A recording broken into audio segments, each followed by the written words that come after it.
لو سمعت صوت بيندهك في الضلمة ما تردش حتى لو كان باسمك. الناس في قريتنا دايما يقولوا متعديش من عند الترعة بالليل، ولو حد نادى اسمك ما تردش حتى لو كنت سامع صوت أمك. حسن شاب في 26 سنة، شغال نجار، راجع متأخر من الفرح، الطريق فاضي، ماشي لوحده. حسن بيبص للموبايل، الشبكة فصل التاني. يا رب أوصل قبل الضلمة ما تعمي أكتر. بعد خطوتين في هدوء غريب، صوت خفيف جدا ناعم بينادي باسمه من بعيد. سقان. حسن يوقف يتلفت، مفيش حد. يبص وراه، الطريق فاضي.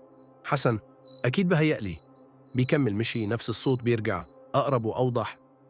تعالى مستنياك. حسن يوصل البيت لكن باين عليه مش طبيعي، وشه مصفر وبيسكت كتير. أمه تسأله: مالك يا حسن، وشك شاحب كده ليه؟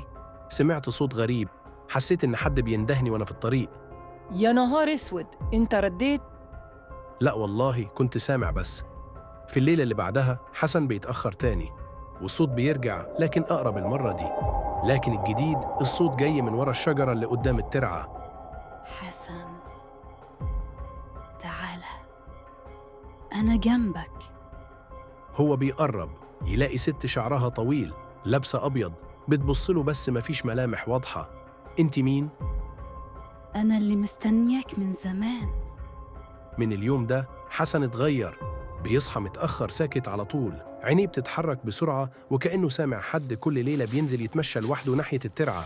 صحابه يقولوا بقى بيكلم نفسه وبيرد على حد مش موجود. في يوم صاحبه رضا قرر يراقبه، شاف حسن واقف عند الترعة بيتكلم مع الهوا وبيقول: أنا جيت خلاص، خديني بقى. رضا جري عليه، لحقه قبل ما ينزل في المية وقال بعد كده: والله شفت حاجة واقفة قدامه بس لما قربت اختفت.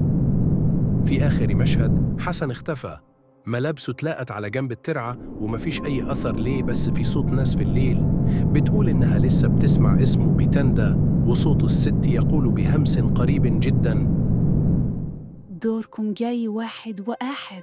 لو عجبك الفيديو اعمل لايك وتابعنا ليصلك كل جديد.